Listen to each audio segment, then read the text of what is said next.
Soy el abogado agrario Ramón Herrera Chela, con el tema ¿hasta cuándo podré escriturar un lote o terreno ejidal o comunal irregular?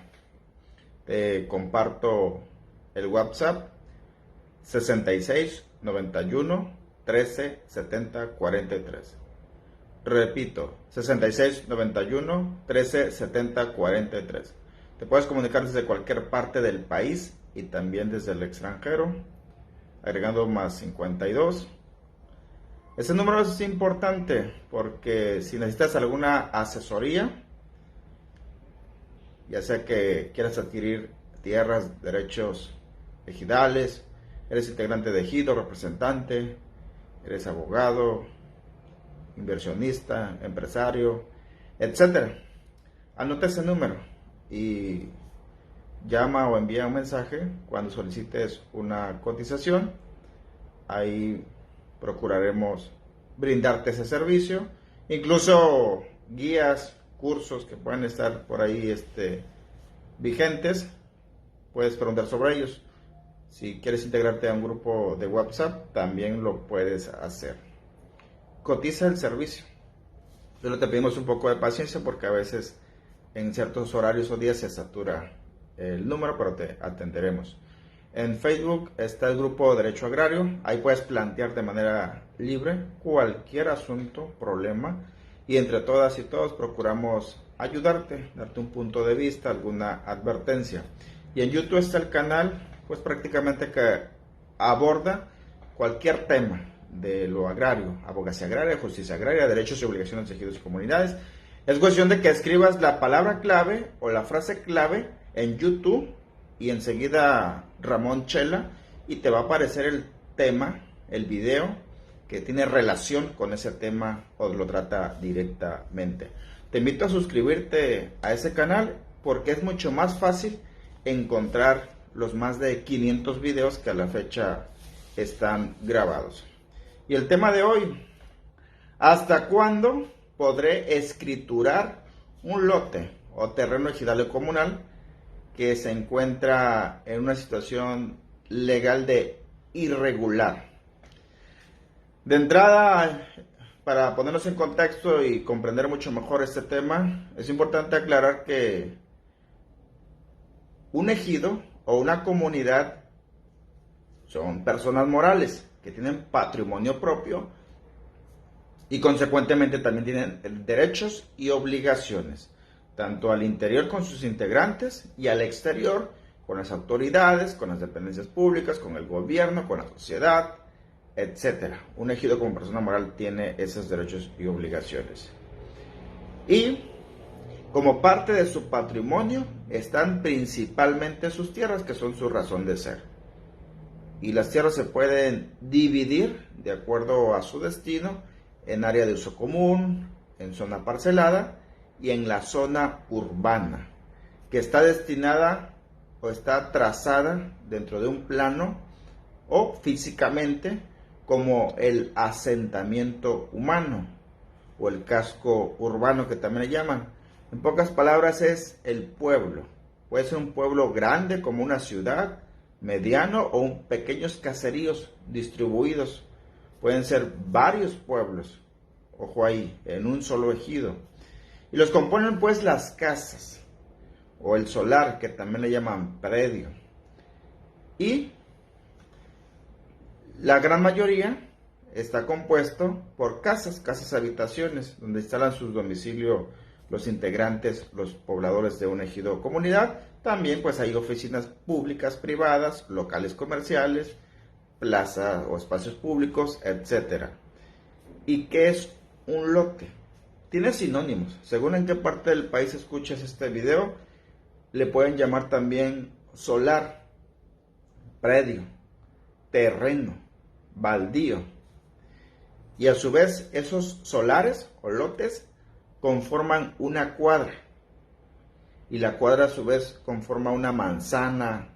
La manzana a su vez conforma una colonia o una zona. Y así sucesivamente.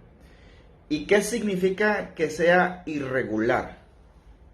Eso significa que quien viva ahí o quien diga que le pertenece ese solar en especial no tiene la certeza legal sobre la propiedad, sobre cómo demostrar que es el mero dueño, legalmente hablando. No lo puede acreditar y por eso se le denomina que es un solar irregular. ¿Y qué significa escriturar? Pues la palabra viene relacionada con la escritura pública, que por lo general elaboran los notarios públicos. Es decir, ese terreno, cuando ya está regularizado, cuenta con un título de propiedad o certificado de propiedad, como también se le llama de manera coloquial, o escrituras de propiedad.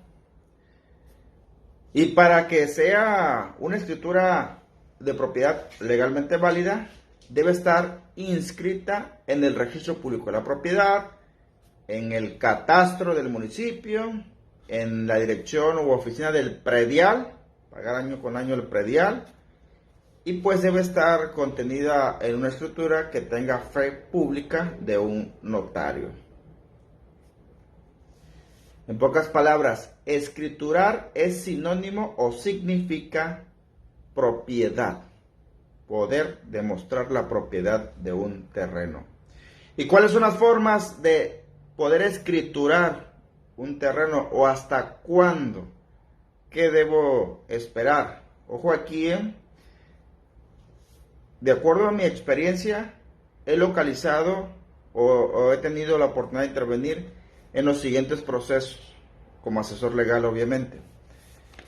La más usada es la asamblea, que tiene que ser una asamblea de formalidades especiales, que tiene como finalidad la celebración de asamblea la delimitación, destino y asignación de tierras, que llevan a cabo ingenieros, topógrafos por lo general, o ingenieros civiles pues con experiencia en la topografía, funcionarios de la Procuraduría Agraria que por ley tienen esa obligación de auxiliar en esos trabajos, en ocasiones funcionarios del RAN y por ley también notarios públicos. Y esa asamblea especial, asamblea dura porque no se puede modificar fácilmente, es muy cuidadosa y celosa del quórum legal, por ejemplo. Y este tipo de asambleas se llevaron a cabo a partir de la entrada en vigencia de la actual Ley Agraria de 1992. Las primeras asambleas se hicieron a partir de 1993, 94, y la más conocida es la del PROCEDE, porque fue la primera, que significa Programa de Certificación de Derechos Ejidales y Comunales, incluyendo pues los solares que se les entregaron títulos de propiedad. Acabó ese programa cerca del año 2000, entró una continuación que ahora se le llamó FANAR, y actualmente está el programa similar, RAJA se llama. Estos dos últimos sobre todo se concentraron en las zonas urbanas, precisamente a regularizar los solares. Y también cuando no alcanzaban a entrar al programa o cuando ya llegaron tarde o no reunieron requisitos de acuerdo al programa, los propios ejidatarios o comuneros, por iniciativa propia, podían hacer su asamblea de delimitación, destino y asignación de tierras. A veces le llaman asamblea de regulación de solares, de entrega de títulos de solares, de asignación de tierras, etc. Tiene sinónimos, pero se refiere a eso. Eso sí, pues los mismos integrantes del ejido o comunidad asumen los gastos, por ejemplo, de los honorarios de los ingenieros civiles, del notario público. Por parte de la Procuraduría Agraria, los servicios deben ser completamente gratuitos. Y la otra forma es a través del programa de lo que antes era COREP, hoy ya no existe como tal, hoy se llama INSUS, Instituto Nacional de Suelo Sustentable, que está sectorizado, pertenece a la SEDATU, lo que antes era la Secretaría de Reforma Agraria.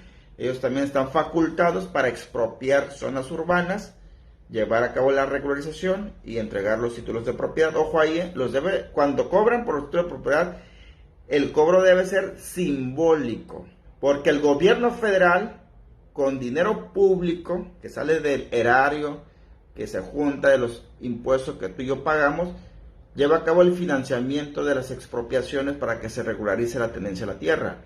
Y recalco mucho en esto porque algunos funcionarios de algunas oficinas de INSU son corruptos. Andan cobrando cientos de miles de pesos por liberar un título de propiedad. Y eso no es correcto. Denúncialos. Que no te dejen sorprender, no te ven a chamaquear. El pago es simbólico porque el gobierno ya pagó por la regularización.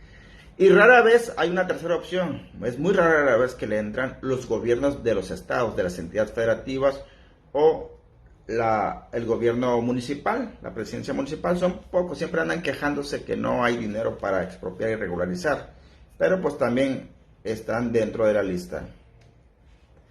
Y ojo ahí, esas son las únicas formas, que no te vayan a chamaquear los coyotes, los intermediarios, algunos agentes inmobiliarios, algunas agencias inmobiliarias patitos, que te aseguran que sí te van a entregar el título de propiedad si compras un solar irregular.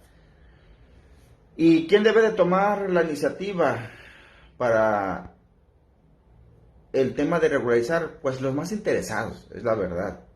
Ellos deben darse a la tarea de investigar. Aquí estoy dando los puntos por donde debes de comenzar. Deben de organizarse cuando son varios vecinos, colonias, etcétera, y hacer la solicitud si es viable la regularización. Ojo ahí, también investiguen si su zona ya fue regularizada, su colonia, su manzana, su cuadra, porque a lo mejor nada más tu solar es uno de los pocos que no se entregó el título de propiedad por algún detalle, por algún problema, porque no te enteraste, porque no asististe, porque no cooperaste, etc. Investiga, porque si es así, si la zona ya está regularizada pero tu solar no, lo más seguro es que tengas que negociar con el ejido, con INSUS, o en su caso demandarlos ante el Tribunal Agrario por la nulidad parcial del acta de asamblea en lo que tenga que ver en la incorrecta asignación o la falta de asignación de tu solar en especial. Algo sumamente importante, nadie puede obligar a la asamblea a que a fuerza regularice. Es la santa voluntad de la asamblea. Si dicen que no, pues va a ser un no. Y punto. ¿Cuáles pueden ser algunos impedimentos?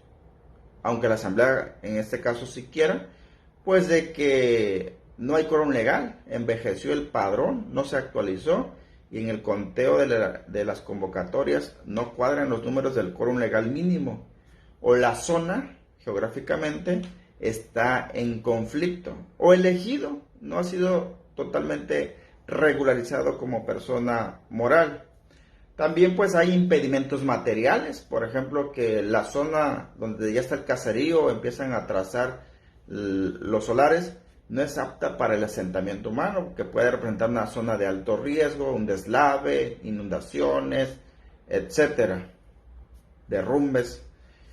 Y vuelvo al mismo punto, cuando la asamblea dice no, es un no, aunque ese no esté basado en una manipulación de los líderes, de los representantes, o a veces simplemente la asamblea es consciente, los ejidatarios, que como no se paga impuesto, no se paga predial, no se paga ninguna clase de impuestos, pues así están a gusto, sin pagar ninguna clase de impuestos, o ellos cobran la constancia de posición como una especie de impuesto, aprovechando que no se le paga impuesto al gobierno. De modo que cuando te encuentres con la situación de que no hay para cuándo se pueda regularizar, no hay condiciones mínimas indispensables o los requisitos mínimos esenciales que exige la ley, pues no te va a quedar otra más que preocuparte y ocuparte por buscar la forma de proteger tu inversión, lo que te costó el solar, el dinero que le metiste en la construcción, en la ampliación, en la mejoría, en el mantenimiento. En pocas palabras, procurar proteger la posesión, que también es otro derecho que hasta la propia Constitución te protege, y por ahí algunas tesis y jurisprudencia de la Corte han señalado ese derecho. Ya por lo menos con un contrato, si tiene fe pública mucho mejor, o una constancia de posición que te firma el comisariado, o mejor aún, que tu constancia o el reconocimiento de tu posesión te la apruebe la asamblea. Ya sobre ese tema de la posesión he grabado varios videos, así puedes ingresar a YouTube o a mi canal y escribir en el buscador de videos posesión y enseguida escribirle Ramón Herrera Chela y ahí te van a aparecer varios videos donde profundizo, detallo el tema de la posesión en los solares. Y para concluir y algunas advertencias en este video, te recomiendo que si tú eres asesor, eres abogado, eres agente inmobiliario o tú eres directamente el interesado en comprar o vender, investiga cuál es la situación legal de tu terreno. Empieza investigando con los vecinos, ellos deben de saber. Luego ve con el comisariado, ejidal o de bienes comunales. Acércate a la Procuraduría Agraria, ellos tienen la obligación de auxiliar en esa clase de trabajos y te pueden informar si hay algún impedimento, si ya manejan alguna fecha o están esperando a destrabar algo, algún juicio para empezar el proceso de regularización. O también puedes ir al catastro ahí de tu municipio, llevar un croquis lo más ubicado posible, por ejemplo el mapa satelital de Google, una captura de pantalla y con las referencias preguntar ahí en el catastro si tu solar ya está registrado o no como propiedad privada, si tiene clave catastral, a nombre de quién está, etcétera. Porque a veces ya están registrados en el catastro, en el registro público de la propiedad y la gente que está poseyendo se siente dueña del terreno, ni lo sabe. Se va con esas sorpresas. Y quien también tiene información oficial es la delegación del RAN, ahí en tu estado. La mencioné al último porque es la más burocrática, la más tardada, la más tediosa y a veces la más corrupta. Que ahí está la información guardada y es información pública, pero te hacen batallar o te quieren vender cara la información. Así que pues no es lo mismo adquirir la propiedad para demostrar que eres legalmente el dueño que una posesión, el derecho a ocupar, a usufructar, a usar un solar ejidal. Y en especial cuando es precaria, que no tienes ningún documento, cuida mucho esa parte. Inviértele en asesoría preventiva cuando estés en este tipo de situaciones. Te va a salir más barata la asesoría preventiva por donde la quieras ver. Desde el desgaste emocional, en tu bolsillo y en tu tiempo. En lo general, el problema de los solares irregulares sigue creciendo y se va a seguir multiplicando. El gobierno federal, estatal y municipal no ponen el suficiente interés ante este fenómeno que se está multiplicando. Y a pesar de que tienen la obligación de ley, lo ha reiterado la Suprema Corte de Justicia, de solucionar el problema de vivienda para los ciudadanos y ciudadanas en México. La gente, la gran mayoría, la verdad, compra por necesidad un solar irregular, no lo compra por puro gusto. Son pocos los que lo compran por puro gusto, para una casa de campo, o son muy pocos los que lo compran por negocio, porque realmente no valen, pues, como para hacer negocio con los solares irregulares, más que las cuotas que esté cobrando el ejido la comunidad. Y si tú revisas la ley, la ley agraria vigente y sus reglamentos, te darás cuenta que en su contenido no contemplan la existencia de los solares irregulares. El motivo fue porque en teoría, allá en 1992, nuestros legisladores supusieron equivocadamente, erróneamente, que con la ley agraria se iban a regularizar todos los solares del país. Y no fue así. Ahí está la realidad encima. Deja tus comentarios, deja tus puntos de vista, deja tus saludos, todos son muy importantes. Y nos vemos pues en el siguiente video de la serie.